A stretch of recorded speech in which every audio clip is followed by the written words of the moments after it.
A verdadeira história do padre do balão 17 anos depois. No dia 20 de abril de 2008, um padre chocou o Brasil inteiro ao lançar-se ao ar amarrado em apenas 1.000 balões de gás hélio. Seu plano era voar por 20 horas do Paraná até o Mato Grosso do Sul para superar um recorde mundial e assim chamar a atenção do público para o seu projeto social. Confiante, pois já tinha feito um voo de teste, o padre voou mais uma vez, mas o resultado não foi nada bom.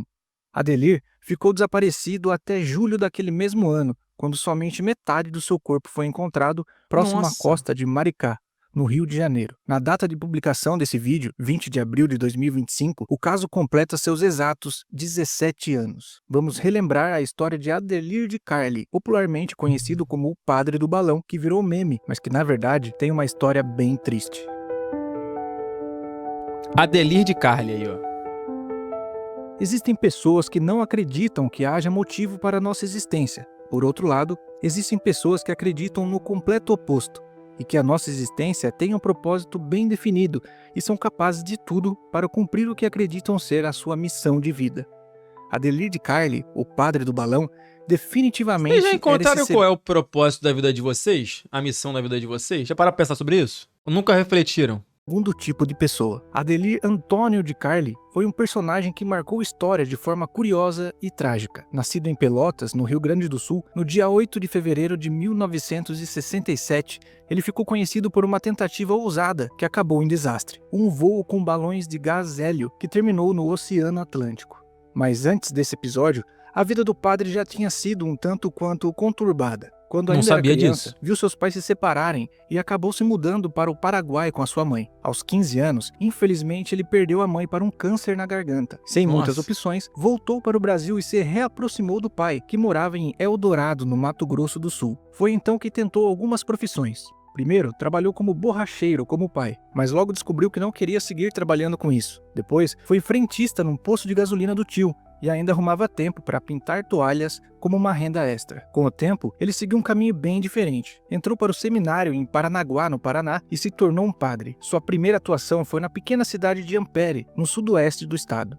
A cidade de Paranaguá abriga um dos portos mais importantes do país, perdendo apenas para Itajaí e Santos. Por conta disso, a cidade recebe muitos caminhoneiros. Como Adelir trabalhou como frentista, conhecia muito bem a realidade desses trabalhadores e, quando se tornou padre, fundou a Pastoral Rodoviária de Paranaguá. Esse projeto social tinha como objetivo oferecer um local seguro para o descanso dos caminhoneiros que dirigiam muitas horas e muitas vezes não tinham onde se recuperar das viagens com dignidade e segurança. O projeto de Adelir previa a evangelização das pessoas que viajavam pela BR-277 e a criação de um espaço com mais de 100 quartos, destinados ao descanso desses trabalhadores. A pastoral rodoviária foi o motivo para os tão conhecidos voos do Padre do Balão, que esperava conseguir chamar a atenção do público e assim arrecadar fundos para o projeto. Em 2006, já como padre na Diocese de Paranaguá, ganhou um destaque ao denunciar casos graves de violação dos direitos humanos contra pessoas em situação de rua. O caso que Adelir denunciou foi bem sério e vale ser destacado nesse vídeo. Vamos ver um pouco mais sobre o esquema criminoso que o Padre do Balão ajudou a encerrar.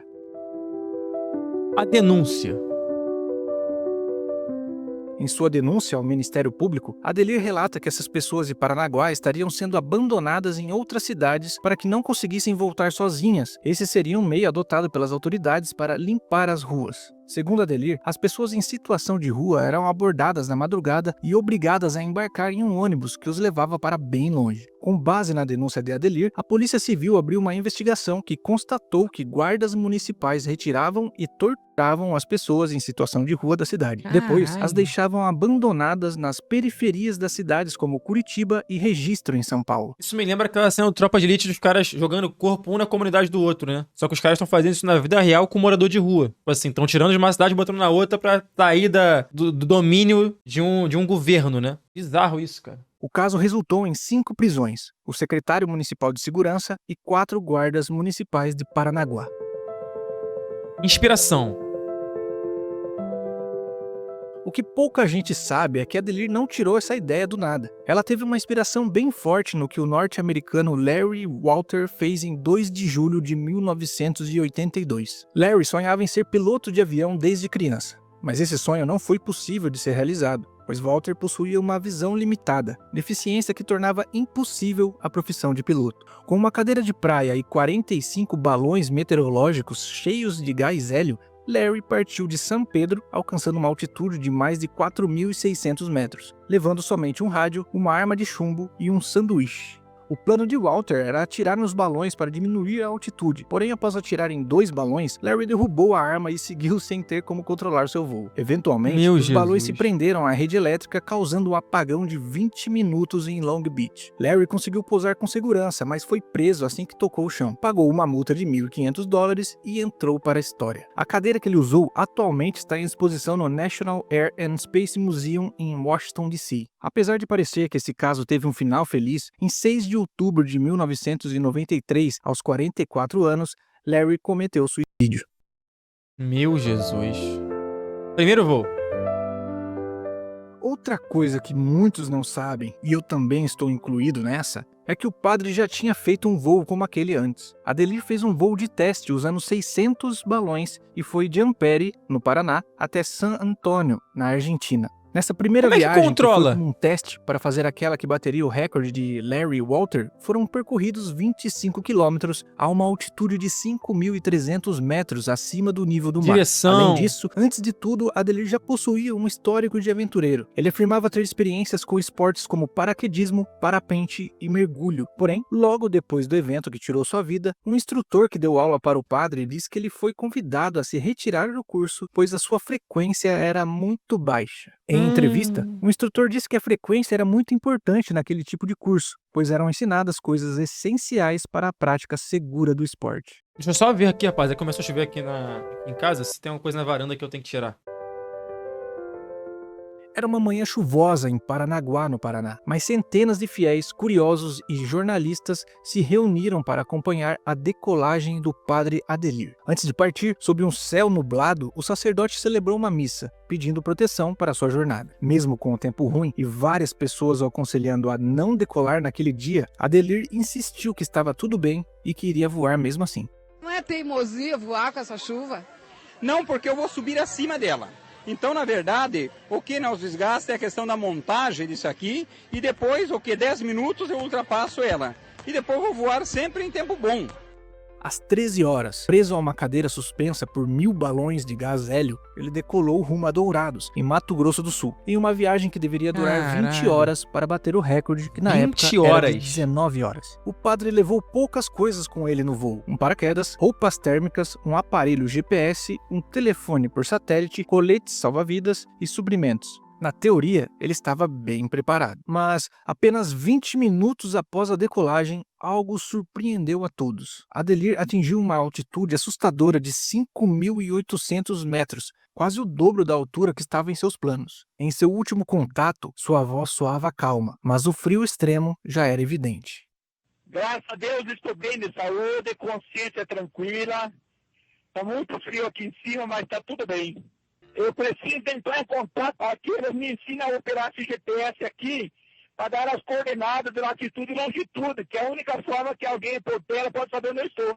Essas foram algumas de suas últimas palavras. O que começou como um voo histórico estava prestes a se transformar em um mistério que deixaria seus amigos e fiéis apreensivos por Mano, deve ser um frio assustador, cara. 5.800 metros de altitude, cara. meses. No dia 20 de abril, o último contato do padre com a polícia militar aconteceu durante a noite, às 9 horas, quando ele estava a cerca de 25 quilômetros do município de São Francisco do Sul, em Santa Catarina. As investigações na época apontaram que o mau tempo o teria levado em direção ao mar.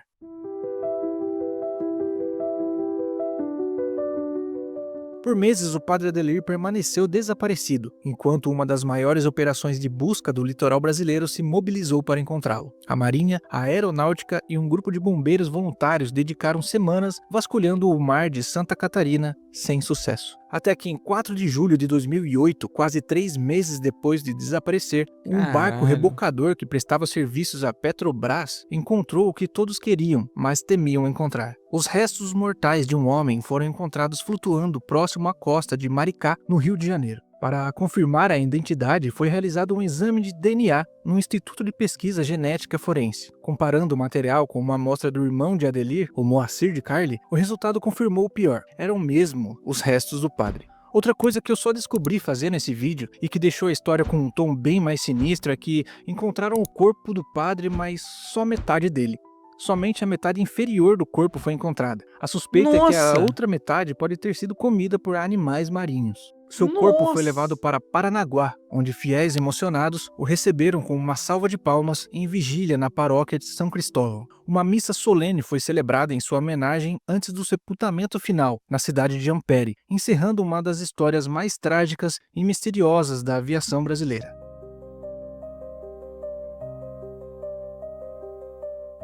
Desde o começo de toda a história da aventura do Padre do Balão, a mídia sempre esteve presente. Os canais mais famosos de televisão e jornais daquela época logo se interessaram pelo caso e fizeram uma cobertura bem de perto. Até mesmo a decolagem do Padre dos Balões foi televisionada ao vivo pelos principais meios da época. No entanto, essa cobertura apresentou algumas falhas. O que no começo era uma super ideia, que seria realizada por um padre totalmente especializado no esporte, com os melhores equipamentos e o melhor plano possível, se tornou uma ideia arriscada, feita às pressas por alguém sem experiência e com equipamentos insuficientes assim que o padre perdeu contato com o pessoal em solo e desapareceu. A mesma mídia que incentivava o padre, mostrando sua história e sua ideia para o público e ganhando audiência com isso, apareceu depois da tragédia para apontar as falhas no plano do padre e para mostrar como aquela era, na verdade, uma péssima ideia desde o começo. A televisão daquela época apresentou os áudios do padre com sua equipe em público, transmitiu a decolagem ao vivo,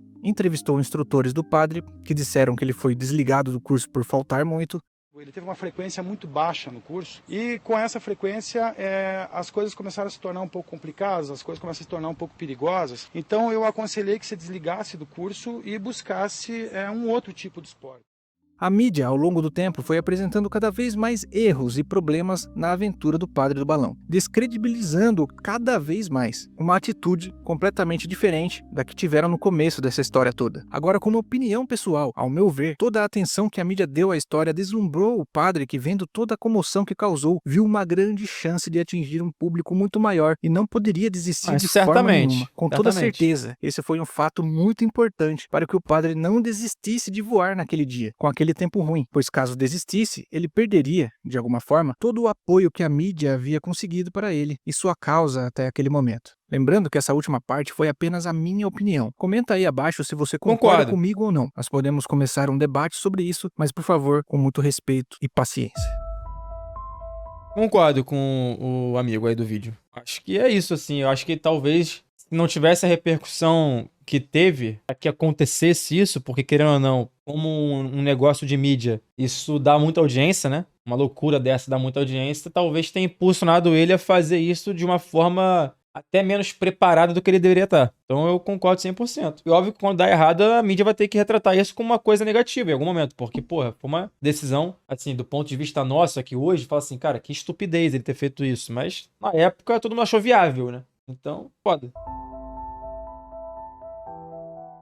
Eu acho que até aqui já deu pra perceber que essa história toda é tida como piada, mas não é tão engraçada assim. A história do Padre do Balão é, na verdade, uma série de erros cometidos por uma pessoa que pensava em fazer uma boa ação para a sua comunidade. Adelir tentou chamar a atenção das pessoas para uma causa nobre, e o que aconteceu com ele foi uma fatalidade. Mas isso não impediu que as pessoas tirassem sarro de como a morte do padre aconteceu. O prêmio Darwin é uma premiação irônica atribuída a pessoas que morreram de formas consideradas ridículas. Em 2008, Adelir, já conhecido como Padre do Balão, recebeu o prêmio Darwin. Mesmo isso sendo uma piada com a morte do padre, o site do prêmio publicou posteriormente a seguinte nota: o padre Adelir estava corajosamente arrecadando dinheiro para uma causa nobre. O Darwin Awards saúda esses heróicos pioneiros em voos de balão. Adelir também é citado de forma jocosa na canção Balada Louca da dupla Munhoz e Mariano, com o verso DJ mais louco que o Padre do Balão.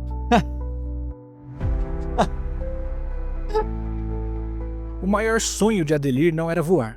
Pô, eu lembro que, mano, O falecido Pânico na Band, mano, fez várias e várias e várias matérias sobre o Padre do Balão e a possibilidade de realizar. Falava que ia fazer com o Paniquete a mesma coisa, não sei o quê, mas foram várias, pô. Vários domingos que foram ao redor do voo com balão. Seu verdadeiro propósito estava em terra firme, um abrigo para os caminhoneiros do Paraná. Enquanto esteve vivo, o padre dedicou-se incansavelmente a esse projeto, mobilizando a paróquia a investir cerca de R$800 mil na construção de um refúgio seguro para motoristas e suas famílias, em um terreno de 62 mil metros quadrados, ao lado do movimentado pátio de triagem do Porto de Paranaguá. Ele ergueu não apenas paredes, mas uma esperança de dias melhores para aqueles que cruzavam as estradas do Brasil. Mas hoje, esse sonho está em silêncio. A pastoral rodoviária fechou suas portas pouco tempo depois da morte do padre, e o projeto que prometia segurança e dignidade aos caminhoneiros não resistiu. Durante as buscas pelo Padre do Balão, Denísio, uma ex-tesoureira da pastoral, defendeu a importância do abrigo e tentou mantê-lo ativo, mas infelizmente não deu certo. Como é que faz sem recurso, né?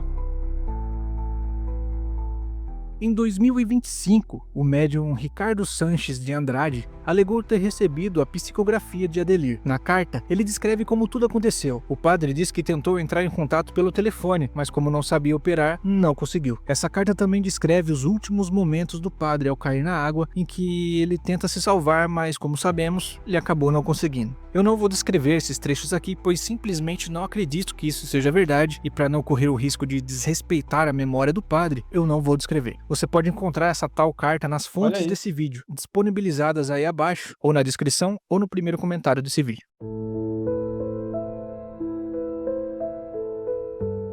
O fato é que Adelir de Carli, ou como ficou conhecido, o Padre do Balão, foi um homem que não media esforços para lutar pelo que acreditava, seja pelas histórias dos voos ou pela sua corajosa denúncia que derrubou todo um esquema criminoso. Infelizmente, sua morte ainda é lembrada em tom de piada, e a maioria das pessoas, assim como eu, não sabem o quanto ela foi triste e bizarra na verdade. Somente metade do seu corpo foi encontrada no mar, muito distante de onde ele partiu. Eu fico imaginando o quão desesperador foi toda a situação, logo que ele não conseguiu mais contato com a sua equipe em terra. Quão impotente frente à morte o Padre do Balão ficou, e quão angustiante deve ter sido se afogar no mar. Pensar nisso faz perder toda a graça que as piadas como o Padre do Balão pode ter tido. Para falar a verdade, sempre me pareceu muito idiota, por falta de palavra melhor, o jeito como o Padre Adelir morreu. Mas eu confesso que nunca me interessei em saber por quê, por qual motivo ele tinha se sujeitado àquilo. Atenção? Eu achava que era, mas eu descobri que não. Adelir ficou conhecido por ter morrido de uma forma estúpida, mas eu gostaria que ele fosse lembrado como o padre que fez o que um cristão faz, ou deveria fazer. Se sacrificou, mesmo que de forma não intencional, por uma causa nobre, para ajudar os seus iguais. Tinha um Essa motivo foi a história de Adelir honesto, de né? Carli, Por trás. Padre do Balão. Eu espero que você tenha gostado do vídeo e da forma que eu contei essa história. Na descrição ou no primeiro comentário, eu vou deixar todas as fontes que eu usei para escrever esse roteiro. E na descrição tem mais alguns links que você pode acessar para me ajudar. Considere se inscrever se você quer mais vídeo como este. Tá aí. Gostei da forma como esse rapaz tratou o Padre do Balão. Não sabia da história por trás. Também achava que era só um devaneio de loucura. Deixei meu like.